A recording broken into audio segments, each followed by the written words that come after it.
कुछ ऐसे इंजीनियर्स के नाम आप मुझे बताइए जिन्होंने अपना जो कोर फील्ड है इंजीनियरिंग उसको छोड़ के अदर फील्ड्स में बहुत अच्छा नाम कमाया हो। आप बताइए कि अभी recently IT amendment act introduce किया गया था, है ना। सम ऑफ द कंपोनेंट्स उसके क्या क्या थे? न्यूक्लियर वॉरहेड्स के संदर्भ में, न्यूक्लियर वेपन्स के संदर्भ में 3 संधियों या समझौतों का जिक्र किया जाता है, जिसमें एक FMCT है, दूसरा NPT है और तीसरा CTBT है। तो ये क्या चीज़ें हैं?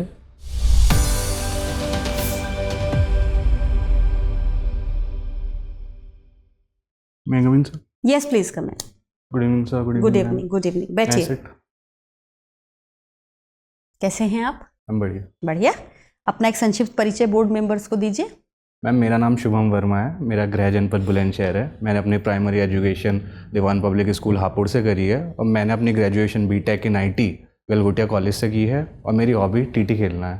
आपने कब किया ग्रेजुएशन? मैम 2017 में pass out from Galgotia university college. Ma'am college, okay, in information technology. Yes ma'am. Information technology तो मतलब सबसे ज़्यादा डिमांडिंग अगर कोई सेक्टर है इंजीनियरिंग का जिसमें बच्चे जाना चाहते हैं तो वो इंफॉर्मेशन टेक्नोलॉजी है, जिसमें जॉब अपॉर्चुनिटीज़ भी बहुत अच्छी हैं और बहुत अच्छे पैकेजेस भी मिलते हैं। फिर आपने कभी कोई जॉब नहीं की?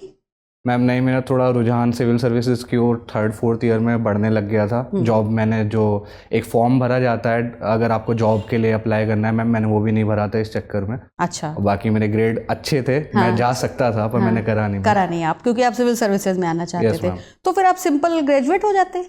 मैम मेरी साइंस स्ट्रीम रही है तो मेरे को साइंस स्ट्रीम में थोड़ा इंटरेस्ट था, तो इसलिए मैंने BTech ऑप्ट करना ज़्यादा पसंद करा।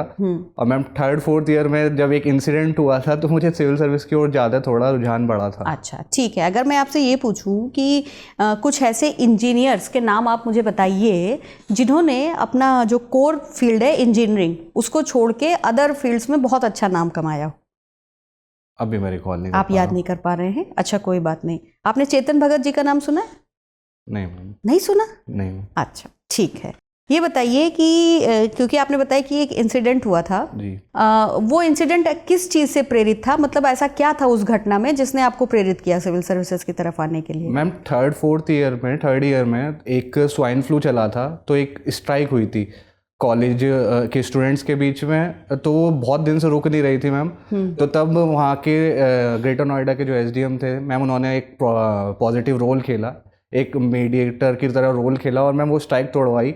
और उस समय मेरे को थोड़ा इंटरेस्ट बढ़ा था कि उनकी वर्किंग कैसी है, इनकी डिसीजन मेकिंग कैसी है, ऑन द स्पॉट कैसे डिसीजन लिए जाते हैं। तो मैम उस टाइम से आप मोटिवेट। ठीक है, आप मुझे बता सकते हैं कि एम्पैथी और सिंपैथी ये दोनों क्या होते हैं? मैम सिंपैथी मतलब एम्पैथी के मेरे को बस आपको जानना है, और सिंपैथी मैं आपको अपने आप को आपकी जगह रख के देखता हूँ कि ये क्या महसूस कर रहा है। एम्पैथी बस मेरी फीलिंग्स होगी कि आप कैसा महसूस कर रहे हैं। आप श्योर हैं? आप उल्टा तो नहीं बोल रहे हैं?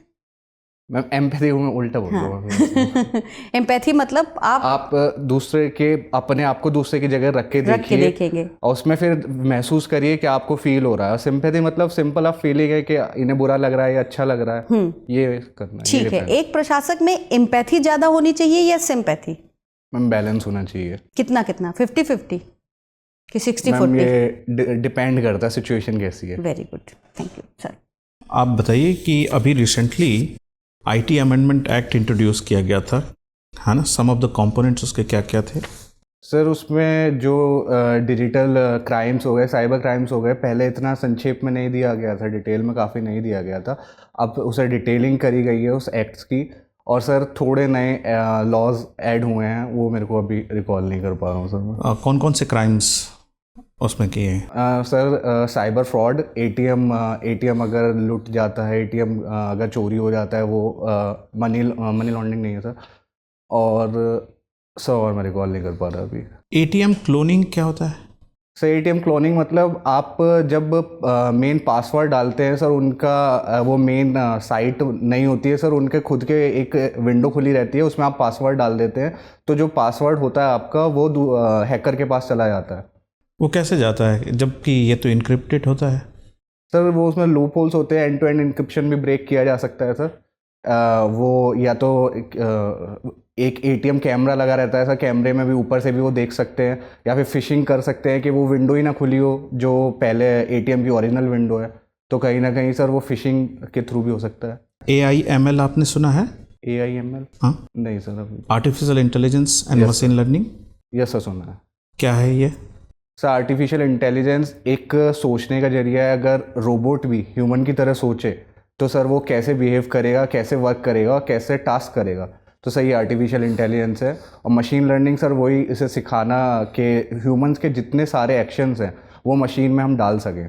मशीन मतलब ह्यूमन की तरह सोच सके कि ऑन द स्पॉट डिसीजन कैसे लिए जाते हैं, कैसे वर्क करा जाता है, या इस टाइम पे अगर ह्यूमन होता तो वो क्या सोचता और क्या वर्क करता। तो आपको लगता है कि ये जो मशीन है वो ह्यूमन को रिप्लेस कर सकता है?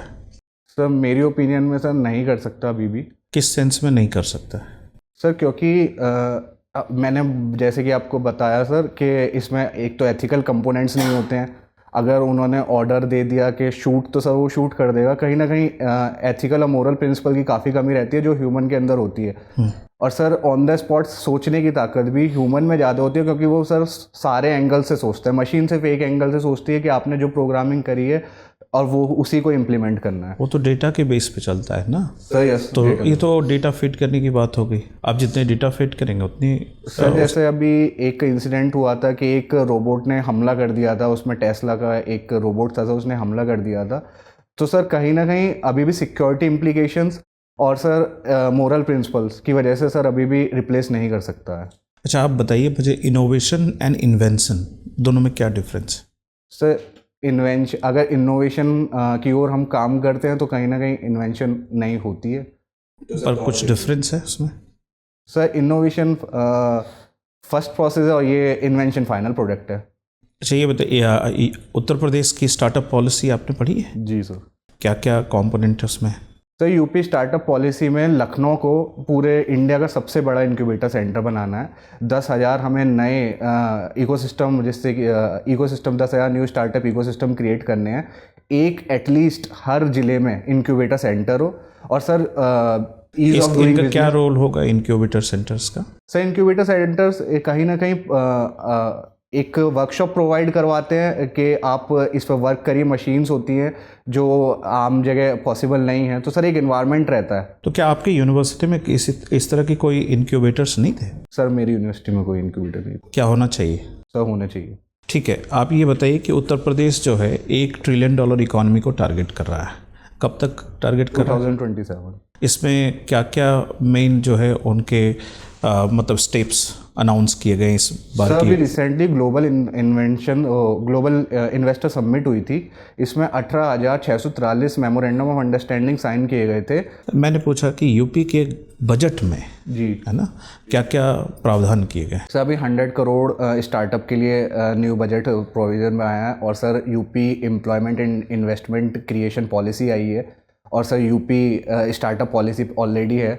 और यूपी फूड प्रोसेसिंग पॉलिसी है। और sir UP global investor summit recently इस डायरेक्शन में एक बहुत अच्छा कदम है। कौन कौन से सेक्टर्स पे फोकस किया गया है? सर सबसे ज़्यादा फोकस किया गया renewable energy sector, food park and manufacturing industries 3। Sir Shubham ji, ये फिल्म बंधु के बारे में सुना है आपने? क्या है ये फिल्म बंधु? उत्तर प्रदेश सरकार का एक प्रोजेक्ट है। सर ये अभी मैंने नहीं सुना। अच्छा, इसमें फिल्मों को प्रमोट करने की स्कीम है जी। इसके बारे में कुछ भी नहीं सुना? Sir UP film promotion policy मैंने पढ़ी है, उसमें सर वो मैंने पढ़ी है। फिल्म बंधु एग्जैक्ट नहीं सुना है। अच्छा, ये जो अभी कुछ दिनों पहले जो महिला आरक्षण के संदर्भ में जो विधेयक पारित हुआ है जी, तो ये जो विधेयक पारित हुआ है, तो क्या इससे हम उम्मीद करें कि जो ये 2024 में जो लोकसभा के चुनाव होने हैं उसमें ये इम्प्लीमेंट होगा? सर होना चाहिए, क्योंकि इसका मेन रोल भी यही था कि जल्द से जल्द इसे इम्प्लीमेंट करा जाए। आप श्योर हैं कि 2024 के इलेक्शन में इम्प्लीमेंट हो जाएगा ये? सर श्योर तो नहीं हूँ मैं, बिल्कुल एग्जैक्ट श्योर नहीं हूँ सर मैं। अच्छा, 24 में अभी इलेक्शन कमीशन ने ऐसी कोई अभी गाइडलाइन दी नहीं है सर। नहीं, वैसे ये कहा जाता है कि इसके मार्ग में अभी कई रुकावटें हैं सर।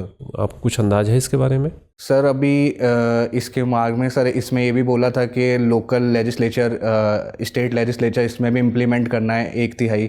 तो सर कहीं ना कहीं कुछ स्टेट्स इसका अपोज कर रहे हैं कि वो प्रॉपर कॉन्फिडेंस में नहीं लिया गया है हमें। नहीं, मैं आपको हिंट दे रहा हूँ, इसका कुछ जनगणना से या परिसीमन से कोई इसका अभी है लेना देना? सर सॉरी सर, मैं अच्छा चलिए कोई बात नहीं। ये बताइए कि जैसे भारत की जो भू राजनीतिक स्थिति है, जो जियोपॉलिटिकल सिचुएशन है, तो उसमें ये कहा जाता है कि भारत के जितने भी पड़ोसी देश हैं, या तो उनमें से हमारी बॉर्डर सेटलमेंट का इशू है या हमारा बॉर्डर मैनेजमेंट का इशू है। जी। तो किन देशों के साथ में बॉर्डर सेटलमेंट का इशू है और किन देशों के साथ में बॉर्डर मैनेजमेंट का इशू है? सर बॉर्डर सेटलमेंट में एक तो नेपाल हो गया। श्योर हैं आप? बॉर्डर सेटलमेंट की मैं बात कर रहा हूँ। आप सेटलमेंट और मैनेजमेंट का अंतर समझ पा रहे हैं? सर मैं एग्जैक्ट नहीं समझ पा रहा हूँ। जो मैं समझ पा रहा हूँ, मुझे लग रहा है कि इनमें इश्यूज जो चल रहे हैं टेरिटरी को लेकर, तो सर मैं इस डायरेक्शन में आंसर दे रहा हूँ। नहीं, सेटलमेंट का मतलब हुआ कि जिनके साथ हमारी सीमाओं का निर्धारण नहीं हो पाया है। अच्छा सर। और मैनेजमेंट का मतलब हुआ कि बॉर्डर को लेकर थोड़े बहुत इश्यूज हैं, आवागमन को लेकर और बहुत सारी चीज़ों को लेकर, ट्रांस बॉर्डर एक्टिविटीज जिसे हम कहते हैं, तो उसके इश्यूज हैं। तो किसके साथ मैनेजमेंट के इशू हैं, किसके साथ सेटलमेंट के इशू हैं? सर सेटलमेंट इशू बांग्लादेश के साथ हैं। अच्छा चलिए आप ये बताइए कि जैसे ये आरटीआई एक्ट के बारे में कुछ पढ़ा है आपने? जी सर। तो ये आरटीआई एक्ट के अंतर्गत जिसे हम पब्लिक अथॉरिटी कहते हैं, जी, वो क्या चीज़ है पब्लिक अथॉरिटी? उसको कैसे डिफाइन किया गया है? Sir public authority all the offices which are governed by the act of parliament, by statutory laws, और सर जो आर्टिकल 13 में डिफाइंड हैं वो सारे जितनी भी अथॉरिटीज़ आती हैं वो सब इसमें डिफाइंड है। न्यूक्लियर वॉरहेड्स के संदर्भ में, न्यूक्लियर वेपन्स के संदर्भ में 3 संधियों या समझौतों का जिक्र किया जाता है, जिसमें एक FMCT है, दूसरा NPT है और तीसरा CTBT है। जी। तो ये क्या चीज़ें हैं? सर ये जो वेपन्स ऑफ मास, पहले आप FMCT बताइए। सर अभी exact recall. NPT? Missile control program. नहीं, NPT नॉन प्रोलिफरेशन ट्रीटी। हाँ, तो इसका क्या उद्देश्य था? सर इसका उद्देश्य ये था कि न्यूक्लियर वेपन्स ज़्यादा ना बढ़ाए जाए, जितने हैं जो 5 जो परमानेंट मेंबर हैं उन्हीं के पास रहने चाहिए, उसके अलावा इनका इंक्रीज नहीं होना चाहिए, इन्हें रोक देना चाहिए। और CTBT सर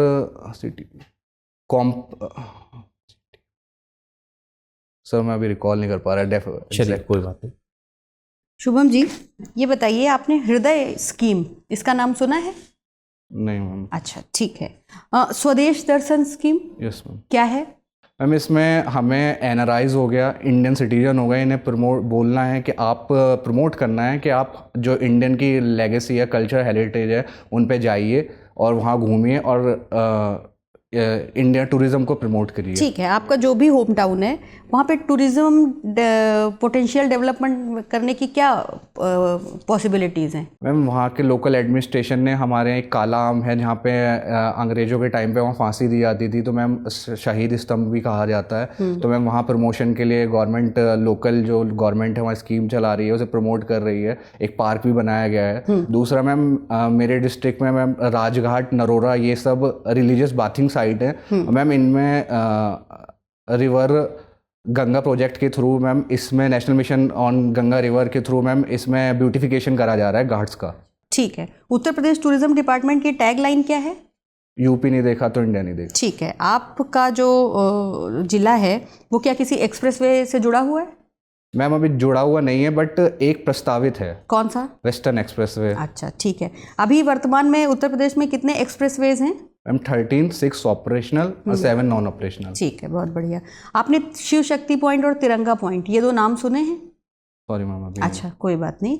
आप मुझे बता सकते हैं कि जो मंदिर अयोध्या में बन रहा है वो किस शैली में बन रहा है? नगर स्टाइल में। अच्छा, क्या विशेषता होती है इसकी? मैम नगर स्टाइल एक पंचायतन मंदिर शैली है, उसे फॉलो करता है। अप्रेज प्लेटफॉर्म पे बना होता है, इसमें शिखर होता है, विमाना होता है, और मैम मंडप्स होते हैं जो गर्भगृह के बाहर होते हैं, जिसमें पूजा करी जाती है। अच्छा, अभी कौन से वित्त आयोग का गठन हो रहा है? मतलब हो गया है क्या? कौन अध्यक्ष है उसके? Ma'am Arvind Panagariya sir. बढ़िया। ट्यूरिंग टेस्ट का नाम सुना है आपने? Turing test ma'am Alan Turing से कुछ रिलेट कर पा रहा हूँ मैं, एग्जैक्ट याद नहीं आ रहा। आप याद नहीं कर पा रहे हैं? यस। अच्छा, आप मुझे ये बताइए, अगर मैं आपसे ये पूछूं कि कौन सा एक ऐसा क्षेत्र है जिस क्षेत्र के ऊपर आप सबसे पहले काम करना चाहेंगे प्रशासक बनने के बाद, तो आप कौन सा सेक्टर चुनेंगे? मैम सबसे पहले मेरा एक मैक्सिमम गवर्नेंस और मिनिमम गवर्नमेंट, इसके लिए मुझे आईटी का भले यूज़ करना पड़े, इंफॉर्मेशन टेक्नोलॉजी मेरी स्ट्रीम का, मैं इसी डायरेक्शन में काम करूँगा। इंडियन ब्यूरोक्रेसी के ऊपर हमेशा ये आरोप लगता है कि वो जनता की कम और सरकार के लिए ज़्यादा काम करती है। ठीक है, ये एक एलिगेशन है, मान लीजिए ये लगाया जा रहा है। तो आपको ये जो जनता और सरकार के बीच, क्योंकि ब्रिज का काम करते हैं, सेतु का काम करते हैं प्रशासक, दोनों में संतुलन बने और जनता की पहुंच ज़्यादा से ज़्यादा हो प्रशासन तक, वो अपने आप को दूरी ना महसूस करे, उसके लिए क्या कदम उठाने चाहिए? मैम सबसे पहले रिप्रेजेंटेशन, या फिर उन्हें ये नहीं लगना चाहिए कि सरकार के लिए ही काम कर रहे हैं। उन्हें कॉन्फिडेंस में, पब्लिक को कॉन्फिडेंस में लेना एक बहुत बड़ा स्टेप होगा। और मैम जो लीकेजेस है या जो करप्शन है, उन केसेस को दिखाना पड़ेगा कि गवर्नमेंट इस डायरेक्शन में वर्क कर रही है। क्या आप अपनी तहसील के एसडीएम से कभी मिल पाए हैं? Yes ma'am. आसानी से मिल पाए थे, मेहनत करनी पड़ी थी? मैं तो आसानी से मिल गया। आपके कुछ सोर्सेज रहे थे इसलिए मिल पाए थे, या वो सामान्य तौर से सबसे मिल लेते हैं? सर मैम सामान्य तौर से सबसे, इसका मतलब है कि प्रशासन और जनता के बीच की दूरी कम हो रही है, ये माना जाए? कम हो रही है। ठीक है, ये बताइए कि टेबल टेनिस जो है वो कहाँ का राष्ट्रीय खेल है? एग्जैक्ट। अच्छा, टेबल टेनिस में किस देश के खिलाड़ियों का सबसे ज्यादा दबदबा है? चाइना। क्यों? मैम चाइना में स्कूल से ही ये टैलेंट देखा जाता है कि अगर आप टेबल टेनिस में अच्छे हैं तो उसी डायरेक्शन में फोकस करा जाता है उस बच्चे पे, जो कि हमारे इंडिया में अभी भी मैम नहीं है, क्योंकि इसकी ना इंफ्रास्ट्रक्चर है, ना प्रॉपर ट्रेनिंग इंस्टीट्यूट है, ना प्रॉपर टीचर है। आपने कहाँ सीखा? मैम मैंने तो स्कूल से सीखा था। आपके स्कूल में था? स्कूल में, और मैम मैंने डिस्ट्रिक्ट लेवल पे जब मैंने क्लब था हमारे आगरा में, तो मैम वहाँ सीखा था। ठीक है शुभम, आपसे बात करके अच्छा लगा। आपका इंटरव्यू पूरा होता है, आप जा सकते हैं। Thank you ma'am. Thank you sir. आइए बैठिए। Thank you. कैसे हैं? मैम बढ़िया। पहला इंटरव्यू है कमीशन में? Yes ma'am. ठीक है, आपने इसके पहले कोई इंटरव्यू कभी दिया है? नहीं मैम। नहीं। तो अगर आपका ये पहला मॉक था? Yes ma'am. अगर आपका ये पहला मॉक था तो आपका प्रदर्शन अच्छा है। ठीक है, अब आपको क्या करना है वो हम आपको सबसे पहले बता देते हैं।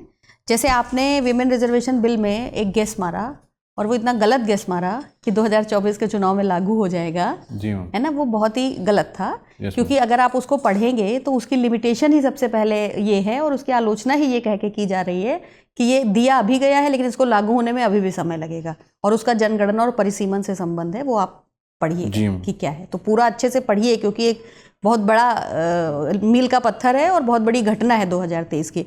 आईटी एक्ट आपसे उम्मीद की जाएगी, क्योंकि आप इंफॉर्मेशन टेक्नोलॉजी आपने पढ़ा हुआ है और यंग हैं, और आप चाहते हैं कि ये नॉलेज एडमिनिस्ट्रेशन में लेके जाएं, तो उसकी जानकारी अगर आपको रहेगी तो अच्छा रहेगा, है ना। इसी तरीके से आरटीआई में जो चीज़ें सर ने पूछी, आपके पास ये सारे क्वेश्चंस की रिकॉर्डिंग तो मिल जाएगी, उसमें आप देख लीजिएगा, सारे क्वेश्चंस रहेंगे और वो क्वेश्चंस थोड़ा अच्छे से प्रिपेयर कर लीजिएगा। आपकी एंट्री और ग्रीट करने का तरीका, बात करने का तरीका, वो सब ठीक है। टाई ये वाली चेंज कर सकते हैं? जी मैम। ये चेंज कर लीजिएगा, ये थोड़ा लाइट कलर की कर लीजिएगा तो और अच्छी लगेगी। Light colour. हाँ, तो इस जो फर्स्ट इंप्रेशन वाला पॉइंट है उसमें कहीं कोई दिक्कत नहीं है। नॉलेज के लेवल पर जब हम आते हैं तो मज़ेदार बात यह है कि जो चीज़ें औरों को नहीं पता है वो सब आपको पता है, लेकिन जो चीज़ें बहुत कॉमन है, सबको पता है, उसमें आप मिस कर रहे हैं। मैम वो थोड़ा टेंशन में आके, वरना मेरे को ये एनपीटी एमटी ये सब मैम पता है, मैंने पढ़ा भी है, मेरा सब्जेक्ट भी था। तो आपको किस बात का टेंशन है?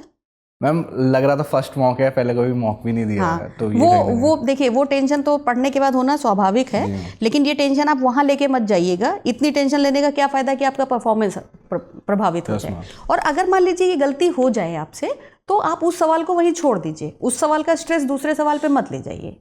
ठीक है, जैसे कि आपसे कोई सवाल पूछा गया और आपको लगता है कि ये मुझसे बहुत बड़ी गलती हो गई, तो उसका स्ट्रेस आप आगे तक मत लेके जाइए, उसको वहीं छोड़ दीजिए। क्योंकि हो सकता है कि उसके बाद आपको कोई ऐसा क्वेश्चन मिले जिसका आप बहुत ही अच्छा जवाब देके पूछने वाला मेंबर भी भूल जाए कि इसके पहले आपने क्या गलती की थी। ठीक है, वो सारे लोग होते हैं, वो हर क्वेश्चन के थ्रू आपकी पर्सनैलिटी को एनालिसिस करने का प्रयास करते हैं। वो ये देखते हैं कि ये बच्चा गलती कितनी जल्दी एक्सेप्ट करता है, कितनी ऑनेस्टली एक्सेप्ट करता है, किन चीज़ों को मान लेता है कि मुझे नहीं आता है मैं देखूंगा, और कितना उसका स्ट्रेस लेवल बर्दाश्त करने की क्षमता कितनी है। कई बार एडमिनिस्ट्रेशन में ऐसा होगा ना कि आपसे गलतियां होंगी, आप कोई डिसीजन लेंगे, पब्लिक उसका विरोध करेगी, आप वो वापस लेंगे।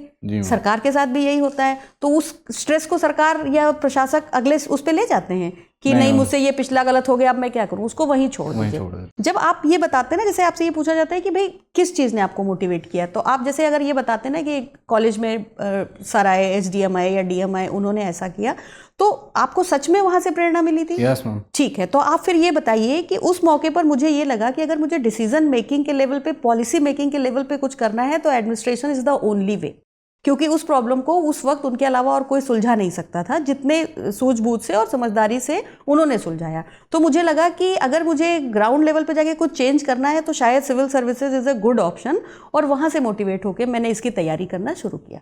ठीक है, एकदम ऐसे बताइए कि उनको देख के मुझे प्रेरणा मिली या उनसे मिलके, ऐसा नहीं। आप बताइए कि उनका जो स्टाइल था, जिस तरीके से वो प्रॉब्लम को कम समय में उन्होंने सॉल्व किया, वो सिर्फ वही कर सकते थे क्योंकि उनके पास अथॉरिटी थी। तो इसलिए मुझे लगा कि अगर आपको समाज में भी बड़े पैमाने पर और ज़मीनी स्तर पर कुछ चेंज लाने हैं तो आपके पास अथॉरिटी और पावर होनी चाहिए। इसलिए मुझे लगा कि civil services can be a good option for me, और मैं अपने पोटेंशियल का बेस्ट वहाँ पे उपयोग कर पाऊंगा। ठीक है, और अगर आपसे पूछ दे कि क्या नाम है तो आपको पता ही होगा, याद नहीं पता होगा तो याद कर लीजिएगा कि कौन थे, है ना। और ये भी पूछ सकते हैं कि अच्छा आप इस तरीके से प्रभावित होते हैं तो जरा बताइए 4-5 ब्यूरोक्रेट्स जिनकी कार्यशैली से आप प्रभावित हो, तो वो आंसर भी तैयार रखिएगा। और आंसर देते वक्त ये ध्यान रखिएगा कि अगर आप 4 पुरुष अधिकारी बता रहे हैं तो एक किसी महिला अधिकारी का नाम भी जरूर बताइए जो आपकी बैलेंस अप्रोच को दिखाए, क्योंकि बहुत सारी महिला अधिकारियों ने भी अच्छा काम किया। हाँ, that you are gender sensitive, आपकी सेंसिटिविटी सबके प्रति है, इसलिए।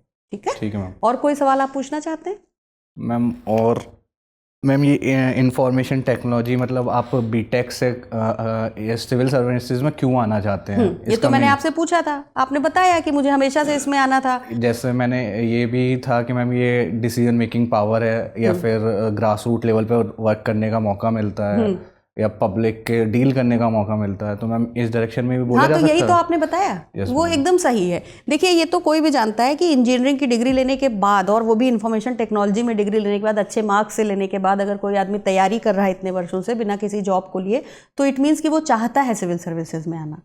इंफॉर्मेशन टेक्नोलॉजी में आपके पास बहुत अच्छे पैकेजेस अवेलेबल होंगे, है ना। आप नहीं गए हैं तो वो बस आपसे ये पूछा जाएगा कि बहुत लंबा समय हो गया, तो आप बताइए सर मैं प्रयास कर रहा हूँ, मैंने मेंस लिखे हैं, इसके पहले इंटरव्यू के लिए मैं पहली बार आया हूँ आपके सामने, बस। ठीक है, ये सब चीज़ें पूछ के और फिर वो आपके ज्ञान की तरफ जाते हैं। तो आपका फोकस होना चाहिए to brush up your knowledge, बाकी कुछ नहीं। ठीक है, उनके पास आपके तरह के बहुत सारे कैंडिडेट जाते हैं, they are there to select you. तो वो इस पॉइंट पे आपको रिजेक्ट करने के लिए नहीं बैठे हैं कि आप इतने सालों से क्या कर रहे थे और ये सब कुछ नहीं। वो पूछते हैं बस कि आप क्या कर रहे थे। अगर आप कुछ और कर रहे हो तो उसके बारे में आपसे पूछेंगे, आपकी पर्सनालिटी को चेक करने के लिए, और कुछ नहीं। ठीक है, तो गेस मत करिएगा नारी शक्ति वंदन अधिनियम जैसा, या तो यस या नो, या फिर परमिशन लेके guess. Sir I am not sure, but अगर आप परमिशन दे तो मैं गेस करना चाहूँगा, बस।